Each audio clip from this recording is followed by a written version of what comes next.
Hey everybody, Eric Switzer here for The Gamer, back again with another episode of your favorite game, joined by my two convivial co-hosts, George Foster. That's a good one, hello. And the game's Editor-in-Chief Stacey Henley. Hello. Well, we're in between the holidays, and I hope everyone is enjoying time with family, time off work, whatever it is you're doing. We decided that in honor of the season, this episode should be about parties. Then we had to decide what exactly that meant. Was that party games? Was that games where you go to a party? And ultimately, we decided to go with the least thematic option, but hopefully the one that's going to lead to the best discussions, which is party-based games. Games about parties of people. And I had a lot of fun picking these ones out. Stacey, I imagine you did too, knowing your taste and knowing that you're a big Dungeons and Dragons player. Yep. Kind of an odd one for me, because I had a couple of really obvious favourites, then a lot where I was like, should I mention this one as well? Should I go to this one because I talk about it less? Yeah. Because I think we've had a few, like the water levels, where it's very George-coded. I think party-based games are probably the main thing that I play. So, yeah nice one. Yeah, and then George, maybe you don't play as many of these. I think this is a very RPG focused topic. I have a pretty big list, Okay. but I had to instantly kneecap myself by saying not to include one really obvious one that, of course, we'll mention and is obvious as soon as I start talking. Yeah. Kingdom but Hearts. We'll get there. Okay, we'll get there now. Yes. I said no. I mention Kingdom Hearts every bloody week. So no. Well, of course, Kingdom Hearts. I was struggling a little bit with the definition of this one because a lot of multiplayer games can be considered party games, but obviously not every multiplayer game is a party game. And what I sort of settled on was you have to all be playing unique characters with like names and identities. So Helldivers 2, not a party-based game, even though you're a squad. It's a squad-based game. It's a minor distinction, but a worthwhile one. Yeah. So I think I have some cool ones that aren't traditional, like RPG. I'm going on an adventure with a party that still fit, that we will get into. But this week it's George's turn to go first. So George, what is your favorite party game? My favorite party game with our current definition is Final Fantasy 15. 15. Oh, that's a really strange one. I think Final Fantasy is a classic party game for like party based, but 15. Yeah, this one took a little bit of struggle and thought, which, as you both know, I'm not fond of. But my mind instantly went to RPGs, of course. I think that was all of us straight away, and maybe not Eric, who's once again being clever with the definition. And I thought, if I'm not doing Kingdom Hearts, which I'm not, then the only one that jumps like straight to mind as like stand out is Final Fantasy 15. And I'll tell you for why. Final Fantasy 15 is kind of ass. It's not great. It's not, like, notably, it was a game I was so excited for. Probably one of the most excited I've been for a game at the time. And then playing it is, especially when it first launched, it didn't have all the updates. You couldn't do all the character swapping. It was rough. I think anyone who's ever played it will admit it's rough. Yeah, I had the day one and edition. yet it's a game. Yeah, I jumped straight in. I loved it. I haven't revisited it besides the DLC. Like, I haven't played it since then. I think it's one of those hard to recapture the vibes and feeling that you had when you first played it games, even if it's now better. But at launch, like, I platinumed it. I think that was my first ever difficult platinum. Wow. Yeah.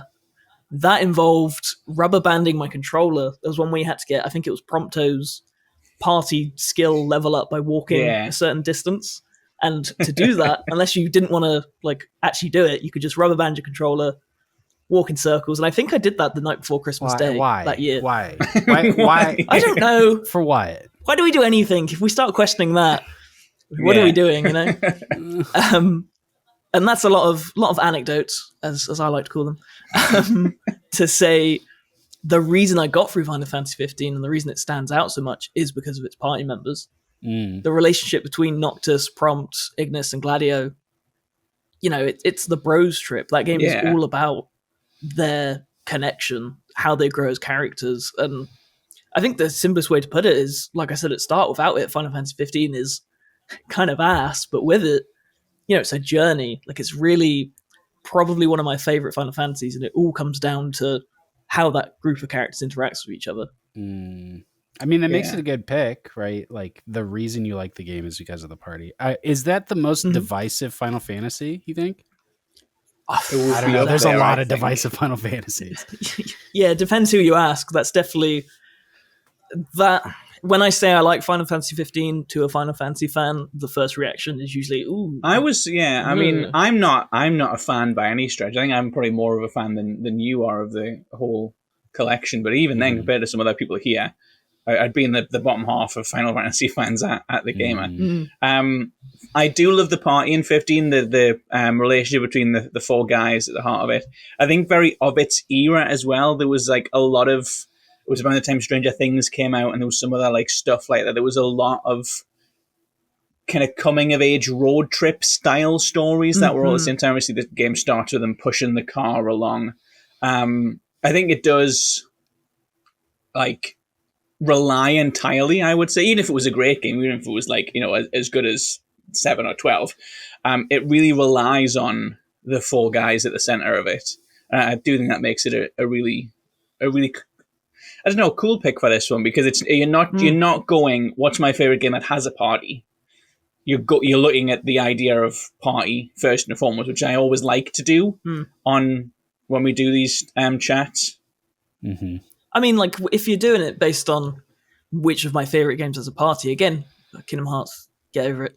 But like, even Final Fantasy VII Remake and Rebirth, they'd be an obvious choice because those characters are fantastic. But I think, you remove Cloud and his relationships with Barrett and Aerith and Tifa, you still have one of the best action RPG combats of all time. Yeah. Like, you have a fantastic game there, even if the characters sucked. But with Final Fantasy 15, the whole basis of it is that you care about these characters, you care about Noctis and his bros. Like, it's so important to Final Fantasy 15. And all this, the food as well. Like, they share a lot of moments together. A lot of the game is about them being a party. Yeah. Just a bro road trip, disguised as a fantasy game. And I think a lot of the Final Fantasy games, they have like, the characters don't know each other at the start. Like, you meet Aerith at the start of 7. I know Cloud and Tifa do know each other, but like, the characters come together. You meet them along the way. Kachi isn't in it until Rebirth in this one, so you've got a lot of kind of forced together friends, enemies to friends kind of dynamics going on. Whereas in 15, they start the game as friends. They end the game as friends. They don't really have any big fallout. They have to come back together. They were just 4 friends who are in it to the end, and I think that makes it I think it makes it a really good pick. I mean, and to that point as well, like, it was so strong that they had so much. Trying to think of the other word. Like, I guess they call it spin-off media. There's a word for it. It like the MCU version of Final Fantasy 15, the FFXV CU. They had so many of those. They had like shorts. They had that crap film. We don't count that, but like I ate all of that up. Like, I was so on board of it because, like you say, they have a relationship and they all, they have history, and finding out about that is the best part of Final Fantasy 15. I wish I had more to contribute, but my memory of Final I know you're not a Final Fantasy head, really. I've played a lot of Final Fantasy games. My memory of this game specifically is that it starts with 20 minutes of combat tutorials, and they put you in a dojo and just have you like cycle through each mechanic of combat. And it's one of the worst tutorials ever, and I don't think I got much further than that. Is that 15? God, my memory, like, this, we're talking 15 years old, I think was my age, but yeah, I feel a little bad now. That's nearly 10 years, Christ. Jeez. I feel bad calling it just had now 16. I look back on it. I know, we'll get 17 when I'm let's move on, please. I don't want to think about it too much. Why were you really into 15? That's the thing that I'm curious about, because you said you were like really heavily anticipating it, and I know you don't play 14. I don't know if you kept up with like the 313s, but I've never had you down as a big like Final Fantasy player. I know you're like Kingdom Hearts is probably the most you play Final Fantasy. Why was 15 this big deal? It's going to sound basic, but I think it's just because Nomura was involved. I think that's a good reason. He does anything, and this was so, in the same way that Remake and Rebirth are, they're so Kingdom Hearts coded, and I'm sure people hate that I say that, but they are. Well, they have the dialogue. He said that the attacks, I can't remember what it's called, the synergy system and the real-time combat, not real-time combat, action combat, is taken from Kingdom Hearts. He said that before, that's why Remake doesn't do the turn-based stuff, because it basically tried to be more like Kingdom Hearts. So I do think there's an influence there. And to that point, actually, Stacey, that's probably the best reason, is turn-based combat. I think we've talked about it before. Yeah. I know it's basic, but unless it has a gimmick, it's really hard for me to stay too invested. So you give me a Final Fantasy world minus the turn-based stuff, like I'm in straight away. And that's what 15 did. Got me into it. I would still one day like to revisit non-Final Fantasy 15 and 16 Remake Rebirth. I want to go traditional one day, but there's time. We'll be waiting a while till Kingdom Hearts 4 anyway, so looks like I have time to kill. All right, good choice. Let's move on. Stacey, what is your favorite party game?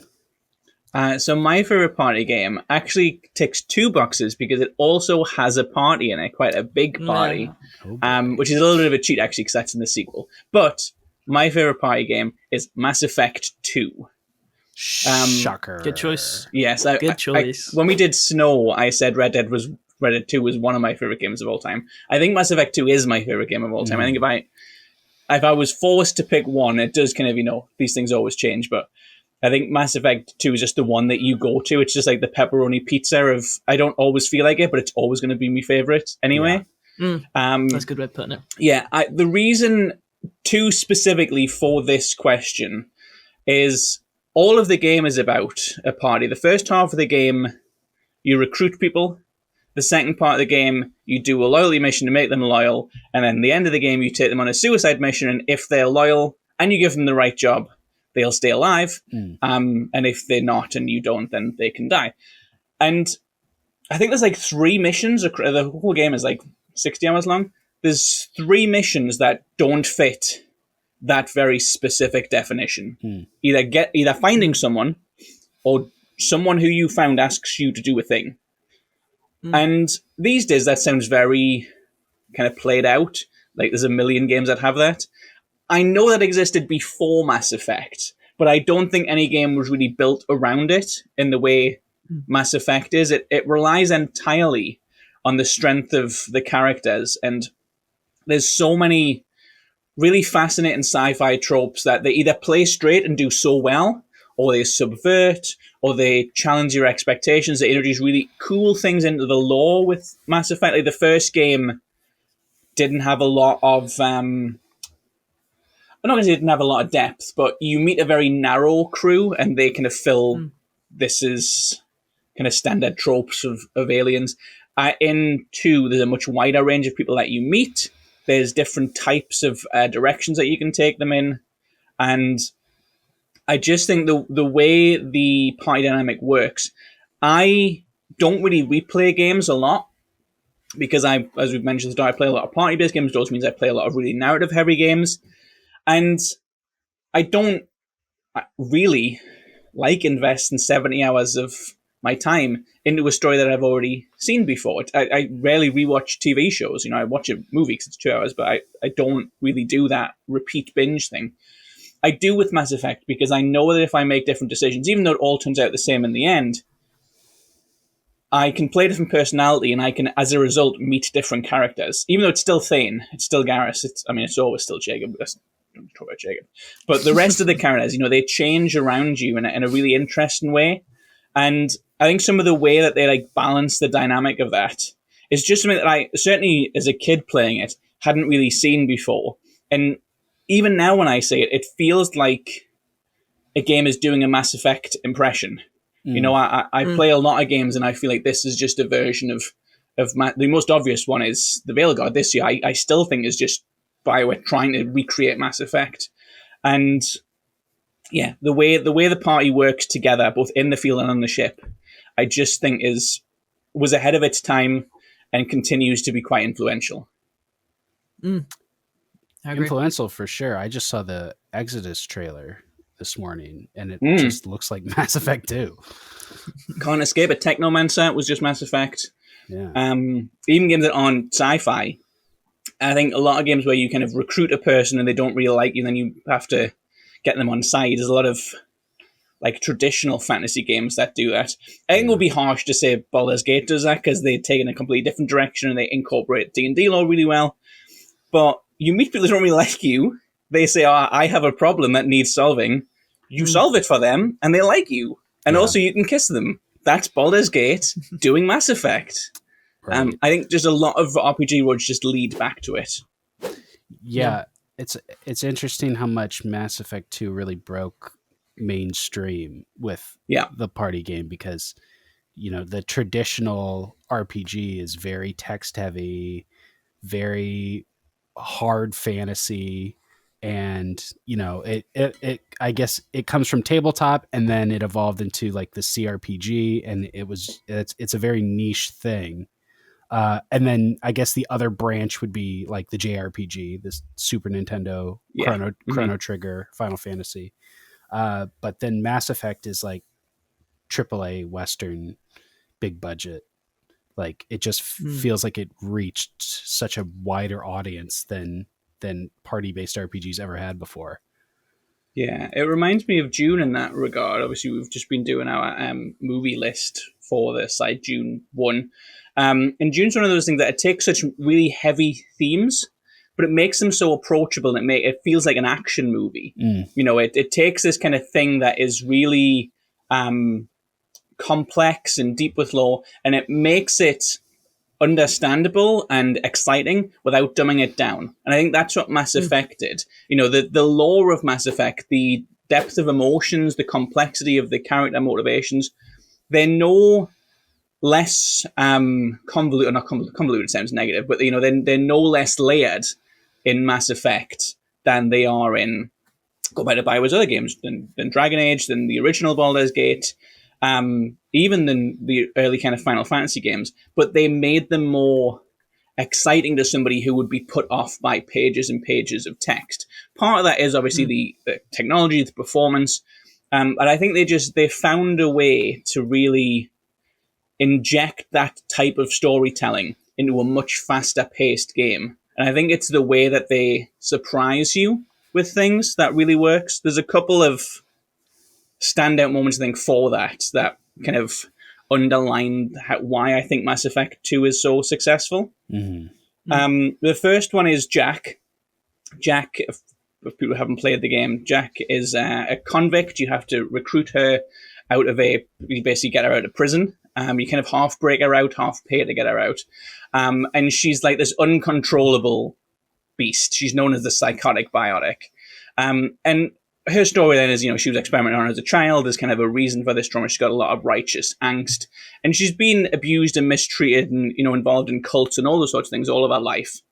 And the first time you meet her, you can romance her. She's one of the romance options for male characters anyway.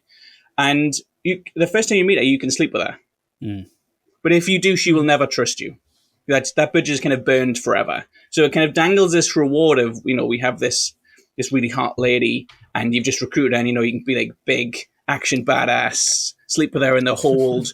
But if you do that, you've just broke someone out of prison who has told you they've been abused all their life, and you've slept with them. That bond is kind of broken.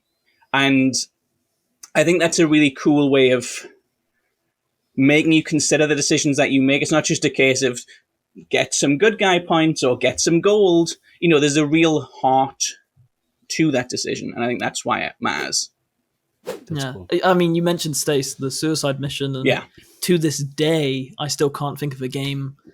Maybe in the terms of like a mainstream sense, nothing else comes to mind as something that like, oh my god, the suicide mission, like consequences for characters in your party. Yeah, I know others do it. I know Baldur's Gate 3, like people can die, and there's loads of games where that happens, but Mass Effect 2 is the star for that. Like, there's no better example. Any game where if you make the wrong decisions, your characters die in the last mission, I always think you're doing Mass Effect. That's the power that it has. It just owns that as an idea because it did it so well. It was so effective. The second one I want to quickly touch on, because I could talk all day about Mass Effect, because I think this one is probably cooler than the Jack thing, is Morinth. I don't know if either of you are familiar with how Morinth works in the game. Yeah, a long time ago, so no. So one of the characters you have to recruit is a Justicar, basically an FBI agent. And fun fact, played by Billie Eilish's mom. There's some trivia. Huh. That's real. George Long Cruz, she is. Yeah. Yeah, what? Dora Bates, Billie Eilish's mom. Oh, okay. So that is news to me. You go and recruit her, and one of her daughters is, I'm not going to get into the whole lore. There's certain types of Asari who are basically vampires. They're born in a certain way, and they have like powers where they can eat your brain. That's oversimplifying it. And her likely mission is, please go and kill my daughter. So you go and you meet her in a club, and she's a vampire, so she's in a nightclub, and you have to converse with her, and you have to make like intellectual choice. You have to know a little bit of the lore of both the type of Asari that she is, and also her personality, and you have to have paid attention to all this stuff. And you basically have to flirt with her, and you have to convince her to go, yeah, you can come back to my pad. She asks you what kind of music you like, and you can basically say, I like NSYNC, or I like this like cool underground band, and you have to pick the right one, stuff like that. When you get her back to the apartment, she tries to eat your brain. And if you don't have enough charisma points, is not the right word because there's no charisma points in Mass Effect, but that's basically what it is. She will. You just die. You just fail. You just die, fail the mission. Dead. You can also, when that happens, the man will burst in, and Morinth will say, actually, I'm stronger than her. If you kill her, I'll come work for you as a vampire. And you can do that. I'm not going to say there's no consequences, but you can kill the good guy, this like hero cop. Morinth then just wears her clothes, walks around the ship as if she is her, and every time you go to speak to her, she will flirt with you. And if you flirt back, she eats your brain and you die and you have to start over. And the whole, like, occasionally some people will go like, just me. It's a bit intense, acting a bit weird. It's not really what I thought she'd be like. But yeah, I love the fact that they offer up kind of this evil version of the character, and you can just recruit them, and you have to kind of live with the consequences of it. But she folds into the game pretty well. And if you do that, you meet her in 3, and she is like a horrible ghoul banshee, and you have to kill her. But if you don't, then she's already dead, so that doesn't happen. Oh. To hear you talk about it, Stace, and then think about the Veilguard, which I've played and enjoyed, but is like not a spot on the kind of role playing in Mass Effect. Like it's a very depressing reminder of the press this button to flirt versus the complex interactions you have in Mass Effect as a whole. That's the thing. That's why I've never been fully on board with when Dragon Age was revealed. And it was like, it has a dialogue wheel, and people were like, oh, really? And I'm like, Mass Effect has a dialogue wheel. I know it can work. I understand that the way Fallout and Baldur's Gate does it offers more options. I understand people don't like being like, this option's always the right option for my personality. I understand all that. But I know you can tell complex stories and still offer a lot of roleplay and offer all these branching outcomes with the wheel.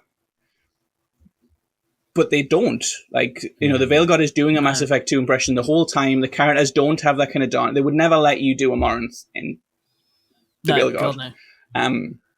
And that's its big issue. Also, you can have a party in 3. In 3, you go to your house and you just have a big house party. Everyone gets drunk. That's why I would have picked it for have a party. I played Mass Effect 1, and it didn't feel anything like the games you're describing. Maybe I shouldn't have stopped after 1. Yeah, Mass Effect 1 is... I still really like Mass Effect 1. It has the grenade frisbees. They're a favourite of mine, but...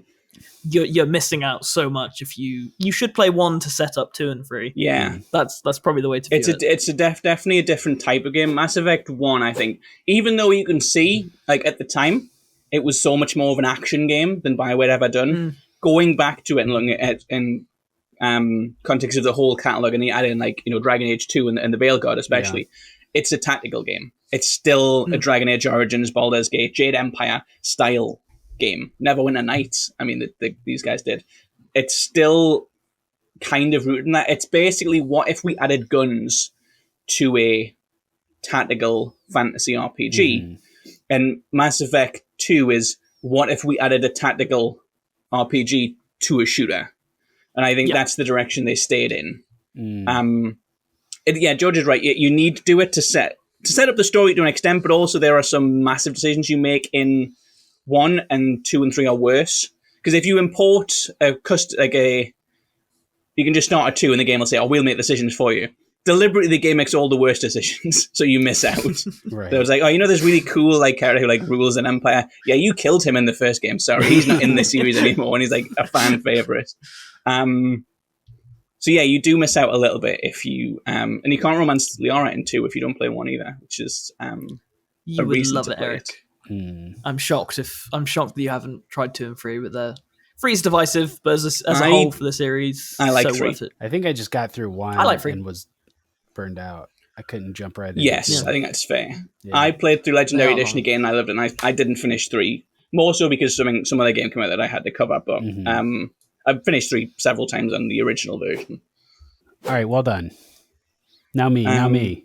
Yeah, this leaves you, Eric. What is your favorite party game? My favorite party game is Warhammer Vermintide 2. Ooh. That is an interesting one. I would not have expected that, even with your classically mischievous definitions. I love Vermintide 2. I think this is a more... this one is not as outside of the box as some of the other ones I want to talk about. This is a pretty straightforward party-based RPG. So Vermintide 2, if you don't know, I think most people do. It's a really, really popular game. I think until Space Marine 2, probably the mainstream one. Yeah. So Vermintide 2, it follows the Left 4 Dead formula, but instead of having a guy named Bill and a guy named Lewis, it's got a dwarf and an elf and a knight and a pyromancer. And so right away, the characters are a lot more, have stronger identities. But then on top of that, they also have their own skills and weapon sets and skill trees that they upgrade. Like they are individual characters. But what it shares the most, other than the gameplay with Left 4 Dead, is the way that the characters interact with each other. And so while you're running through a mission, killing a million things, the characters are building the world. They're sharing memories, they're ribbing each other, they're explaining what's going on, and they're also directing you through the level. One of the funniest, the one that always gets me is the dwarf will always say, "These stairs go down." I don't know why that's so funny. I mean, all stairs go down, but when you come up on a staircase, you're supposed to go down. He'll be like, "These stairs go down." That went over my head. That probably shows my intelligence range. And they have unique relationships. When the dwarf Barden and the elf Carillion are together, they have unique interactions that they don't have when you're playing with the other characters. So I've always thought that was a huge, Left 4 Dead, way more popular game, way more beloved, but I've always thought that did the party-based thing so much better. And you can play it solo with NPCs, but it's a lot more fun to play with other people. I also just think Vermintide 2 has the coolest melee combat I don't know why that hasn't been replicated more often.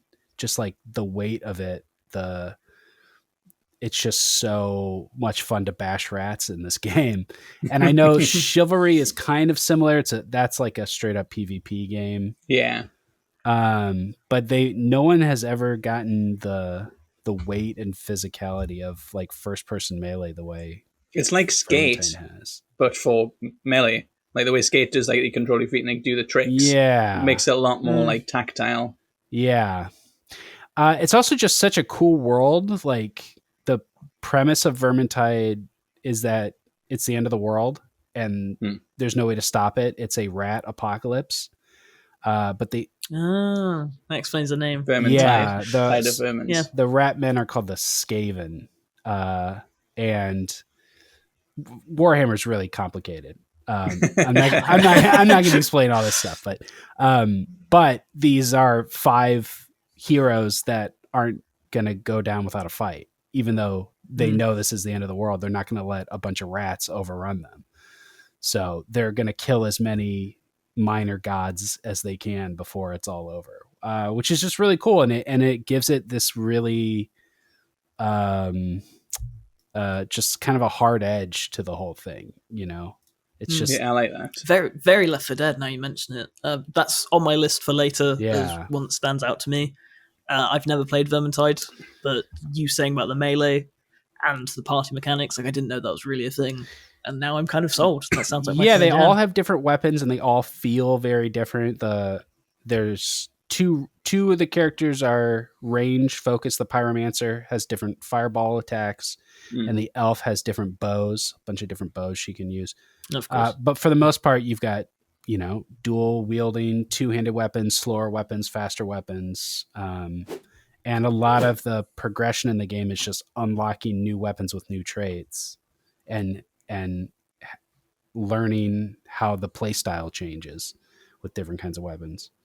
It's a cool game. And it's got this like really punk rock kind of vibe to it that I think is so cool. And I just love those characters. They're so funny. They're so unique. Even though that they're very traditional, like fantasy classes, they're just very iconic. And it's the same characters in Vermintide 1 and Vermintide 2. It's cool. And they've kept this game going forever. They're still putting out free maps, and they've been adding new careers for each character. Valve could never. Yeah. And the Christmas level starts at a pub. They're having a party. And it's really cool. They are getting drunk, and then the rats come, and you play the level drunk, like with drunk vision. Oh, that's cool. So another one that fits party and parties. Yeah, I like the immersive nature of that. Yeah, so the FOV is like shifting back and forth, which really messes with your range, you know? And so you're kind of wobbling around too, so you have to play through this whole mission drunk. It's very funny. That sounds horrible. I love that idea. I love that so much. Yeah. Motion sickness in me is already going off here. Let him play in. Thank you. Yeah. Vermintide. Yeah, okay. Cool one. Yeah, the party banter is Good very choice. BioWare. I know I keep saying everything is banner Mass Effect, true. but the in battle banner always makes me think of BioWare. Okay, I have a bunch more to talk about. I want to start with a couple I have a bunch. I want to start with a couple that are not RPGs, since we all talked about RPGs. So the first one, Sonic Heroes. Oh, damn! I hate that that's a thing, but yeah, that's a choice. I wouldn't say it's a good one, but you can mention it, I guess. I enjoy Sonic Heroes for being so different. Okay. I won't ask you to that because I disagree already. I don't have that much to say about Sonic Heroes, but I like the formation thing. It's cute. It's not a good platformer. It's not held up. The music is very good. The music is good. And it is definitely unique. I'll give you that. It brought back the Chaotix. I thought that was... I like those characters. Just what I wanted. It's the only 3D game with Cream the Rabbit as a playable character, I think. Maybe Forces. That's true. No, maybe... Don't think you play as Cream in Forces. Yeah, Cream's like but like barely for a start, but yeah. Yes. Being playable in Heroes is cool. Yeah, you get... Awful name, though. Cream the Rabbit and Cheese the Chow. Not a great game, but... Oh, yeah. Yeah. I don't know. The whole ride is just most of Sonic isn't good. Like, I'm a Sonic fan, and I say that feeling sick as I say it. But yeah, there's so much of it that even I'm not a fan of. The other party-based Sonic game is an RPG, and it's from BioWare. Sonic Brotherhood Lost Chronicles. I've never played that. Darkness. BioWare Sonic game. You probably shouldn't stay, so I really don't. I don't like Sonic anyway as much as you do anyway, so I just won't. Yeah. I do sometimes when we chat about things that I haven't heard of in this, I do sometimes note them down and say, I'll check that out eventually, which you never really get to because there's always a new game, but I won't be making a note of that one. My second choice after Vermintide was Evolve. yeah. Loved Evolve, man. That's really so Evolve over Left 4 Dead? Yeah. What? Oh no! I played more Evolve than Left 4 Dead. Yeah, You do I like big never dinosaur really things, got into though. Evolve. No, that is true. Yeah. I much more a zombie guy myself, but there was just why am I so negative today? Okay, that's the thing. But I think when I first played it, it was not in a good state, and then it's so hard to get people back after that. Yeah. I don't know if you stuck with it the whole time, Eric. Yes, they never figured it out. They never figured the balance out. And so like the meta would develop and then the games would get stale and then they do some massive overhaul and then the meta would develop and it would get stale and they could never figure out how to balance this. You know, it's a 1v4 game. So one person plays as a monster and the other 4 players have to hunt them down. And there was a very the problem was that there's a couple problems. The problem was that if you could get the monster early, you would win. And if you didn't get the monster, so the monster runs around the map eating and getting stronger. Yeah. And the longer it takes to find the monster, the stronger they get. And so if you could get it early, you would win. And if you couldn't, you would lose. That's kind of... It was a game about finding it rather than fighting it. Yeah. But the monsters were so cool. The characters were so cool. The way that they gave each of them a different class in a sort of non-traditional way. Like the one type of class was like the trappers, and they could throw down the dome to get the monster, and they could see the tracks. And so you really had to work with that. Whoever that player was like the leader. Because they were the god. They were leading you to the monster, but once they found the monster, they couldn't do that much. And then you had like the barrage character who could like drop missiles down from the sky and had the chain gun. And then you had one that would like slow the monster down and try to keep it locked down in place. And so everybody really had to work together to get the monsters. It was such a cool game. It had horrible monetization. It was 2K, wasn't it? Or yeah, they just... It was 2K, I think. Yeah. They would do like season passes to get new characters, but then they would part out the monsters from that, and you'd have to buy them separately. And eventually they launched a new version, a free-to-play version, and I think it lasted like 2 months before they shut it down. After I played the free-to-play version. I never bought it, but I do remember playing it. Yeah, by the I time... don't know if it was on like a Game Pass or something like that. Or it must have been, yeah. If I just got the free version, but I do remember playing it and not liking it. Yeah. Such a good idea. And Turtle Rock, who made Evolve and they did Back 4 Blood, like apparently they're doing Back 4 Blood 2, but like if they're going to do a sequel to any of their games, like I'd love to see them try Evolve again, but with it's much better idea. Extremely Left 4 Dead to just do Back 4 Blood and then do it again.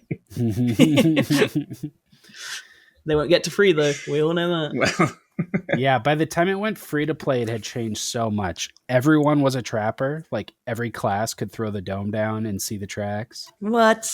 No. Yeah. That sucks. Yeah, they just watered it down until it sucked. But yeah, I liked Evolve a lot. One of the trackers had a raven. You could send the raven out and it would highlight all the animals and all the tracks like at a long range, but in a very straight line. Thought that was cool. Well, I mentioned it earlier, but have either of you actually played Chrono Trigger? I have, yeah. No. You have? Too old. Yeah. I played a port of it, or is it on Switch Online? I can't remember how I played it. Yeah, this is like maybe my biggest blind spot. I feel like this is a game everyone should play, but I haven't. That was why I played. I didn't play the second one. That was why I played. I didn't play it at the time. I didn't play it when I was a kid. I didn't play it like coming. It was when I first got into this industry. quite a few years ago now, and people would have conversations about games. And there's a lot of games that I've kind of educated myself on by reading about them, by playing them. But I'd heard of most things, you know what I mean? Like, because I grew up interested in games, and I just remember being at, I can't remember if it was an industry event or if it was online or something. But everyone was like, "Oh my god, Chrono Trigger! It's amazing! It's like this like seminal game." And I hadn't heard of it. It wasn't even like I couldn't contribute to the conversation. I felt like, why don't I know what this game is? So I went and played it as a result of that. And I think probably played it under a little bit of, I was new in the industry and kind of, everyone has to like me. So I rushed through, probably didn't appreciate it the way that I should have, but I thought it was a great game. It hasn't really stood up in my memory of it, I think, because I played it across it like just crossed it off a shopping list rather than to appreciate it. But I remember having a good time. I remember thinking it was a Final Fantasy game.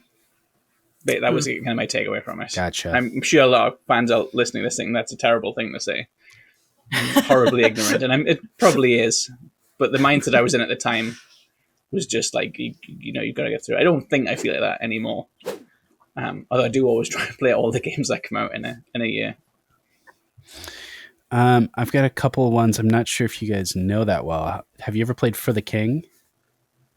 Nope. No. For the King is really cool. It's like a D&D style game, but it's very time turn focused. Like every turn you take moves time forward. So as you're moving around the world, the seasons are changing, the enemies are moving around, and quests have only so much time before they expire. So your party has to be like really efficient about when you split up, when you come together, what quests you pursue. It's very board game like. I like that one. And then another board game, Gloomhaven. Yeah. Yes, heard of Gloomhaven. Yeah. Early access still, right? Is it still? Wow. Well, I think it's. I heard about it this year, I believe. So yeah, I imagine so. It's. I think it's still. I couldn't picture it off the top of my head, but. Yeah, Gloomhaven has a great PC version. That's a game that takes an hour to set up before you can even start playing. Yeah. So the PC version is very good. The chunkiest box of all the board games. Just a massive crate. Yeah. Maybe not a George game. I don't think so. I was thinking. No. A dungeon crawler that I quite like is called Barony. Don't know that one. Barony is a voxel style dungeon crawler, sort of I guess like a roguelike. I guess all dungeon crawlers are kind of roguelike. Yeah, to an extent. But Diablo-like, as we should be calling them these days. No. But this one's cool. I like the party based system because certain classes can use certain items. So as you're exploring each floor, as you move down, you have to hand out the items that you find. So you get to the end of the floor and everybody dumps all their stuff on the ground so that you can pick up the ones that are actually useful for you. The mages can read the books, the spell books. So they take all the books. It also has a really funny thing where certain floors will have these invasive dwarves that can chop through the walls to get to you. And you'll hear that. You'll hear them at a distance going like diggy, diggy, dig, dig, dig, dig, diggy, diggy, diggy, diggy. And you can just hear it very quietly. And you're like, oh no, because they can come from any direction. They just cut right through the wall to get to you. So you're just moving slowly, waiting for them to break through. And then all of a sudden they just flood in. Yeah, I've never heard of this. This seems seems more my speed. Oh yeah. The diggy diggies has sold me. Oh yeah. That might be one to check out. Barony's super fun.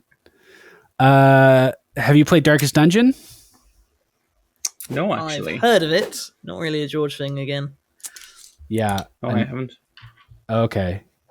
Darkest Dungeon, another roguelike, kind of similar to like a deck builder. It looks like Slay the Spire, but it's not card based.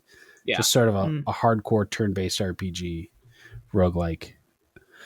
I think this was last year. WrestleQuest, I thought WrestleQuest was was really last cool. year, Oh, yeah. I remember you talking about that. I never checked it out, but I remember you being really I think into it. Ben reviewed it Yeah. for us. Yes, I thought that game was super cool.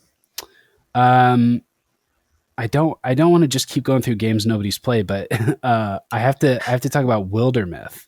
Have you done Wildermyth? I think you've mentioned Wildermyth with an before. I, with a Y instead of an Yeah. Yeah, Wilder Myth. Yeah. So Wildermyth is very narrative focused, but it's a procedurally generated narrative. Okay. So it's got this sort of like storybook aesthetic, and the story is being written as you play it, based on which characters you are, what traits you've chosen, what you've accomplished, what your quests are. And so like every new game is obviously like completely different, totally different. And it's just, it has all these story threads that it mixes and mashes together. And it's really cool. It's really unique. It has a narrator that's telling the story, but That's cool. the stories are like completely different every time. Some major ones like KOTOR. We haven't been talking about KOTOR. Yeah, we haven't. Yeah, We've mentioned BioWare, I guess. Yeah. Yeah, we haven't really talked about KOTOR on the show. Are you fans? I am a fan. Long time It's since I played a gap in my knowledge, Yeah. unfortunately. As a Star Wars fan, more so than the BioWare fan, I'm embarrassed that I haven't. Other way around for me. Yeah, I'm not bothered about Star Wars. But when the remake happens, maybe. If that ever happens. it's never happening. Nope. No, it's not happening. Super Mario RPG. Oh, that's an interesting one. Yeah. Damn. Oh, that would have been a good Love one. Super Mario RPG. Love how many weird non-Mario characters are in that game. Like Paper Mario at least was like, what if a baby Yoshi, and like what if a Detective Goomba? But this one's just like like Gino. weirdos. Yeah. Mallow. Yeah. I do prefer Paper Mario, which I know is not the opinion in vogue, but Mario RPG is cool.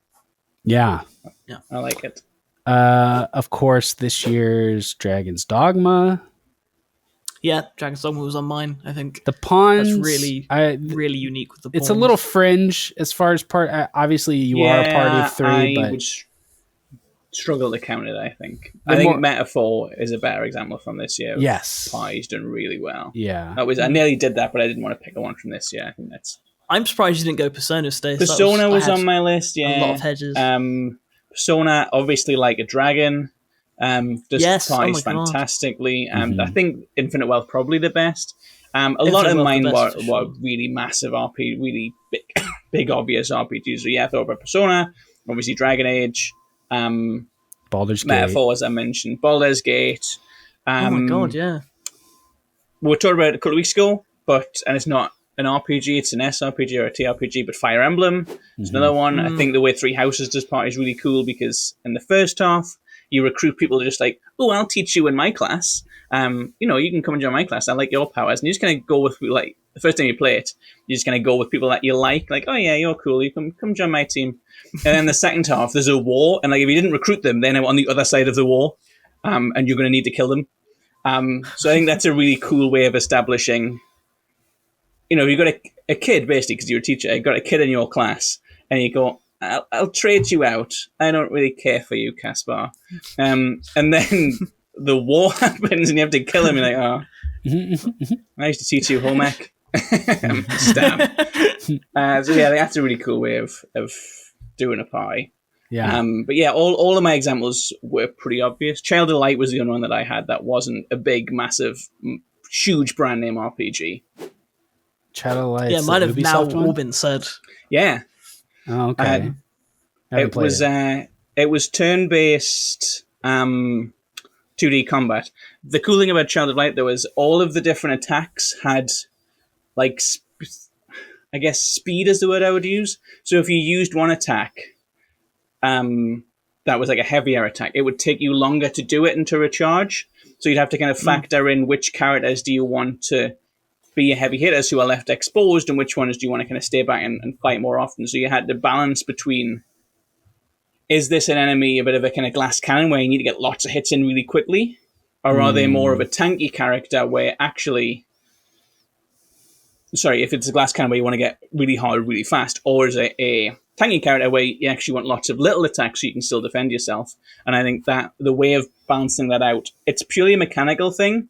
I don't really have any memory of the personality. One of them was a jester or a harlequin, and one of them was obviously the Child of Light, was like this knight of fire. I don't remember a lot about the personalities of them, but I always remember the way they implemented the mechanics. I don't think I've seen a game use that risk-reward cooldown thing quite as well.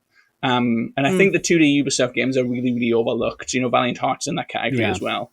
Rayman a little bit, but it's not as overlooked, I don't think. I think not to the degree, no. Those games I just never like really Rayman. get their due. But I like them. Nice. Didn't like Valiant Hearts 2. It was a bit meh. The Netflix one. It was a Netflix one. I almost forgot one of my favorite ones, which is The Ruined King. Dead blank from me. I don't I don't. This is a League of Legends game. Get out! I played Mage Seeker. I didn't play Ruined King. Mage Seeker was decent. Ruined King is great. Ruined King came out shortly after the first season of Arcane, so I was pretty high on Runeterra lore. And they picked a bunch of really cool characters that aren't from Arcane. And it's like a pirate story. It's a pretty traditional turn-based RPG, but it has a really cool story. They actually did a book. There's like a novel. It's not The Ruined King, but it's the same character, some of the same characters. The first League of Legends novel. My chair... you can't see the whole thing. My chair is Pike, who is a League of Legends character and is one of the main characters in Ruined King. I didn't know you were a League of LOL head. So I played League to my own detriment when I was in college, and then dropped it because it's a bad habit. But I love Arcane. I love the world. I think a lot of unfortunately, they've shut down the Riot Forge publishing, so we're not going to have any more of those like third-party spin-off games. But they did some good League of Legends games. They did some cool ones in those 2 years. The 2D platform, I remember. What was that called? I remember playing that. They did the... was that Mage Seeker? No, Mage Seeker wasn't a platform. No, it was the one with Echo. Is that the one you're talking about? Yeah. I don't know this, but I like platformers. It's pretty good. I think this was a Netflix game as well, actually. Oh. Sorry. Never mind. I'm partied out. Party's over. Those are our favorite party-based games. Let us know your favorite party-based games. Leave us a comment down below. That's it for this episode. Thank you so much for watching. We'll be back next week with another episode of your favorite game. Don't forget to like, subscribe, hit the bell, and visit us at thegamer.com. That's The Gamer, no spaces.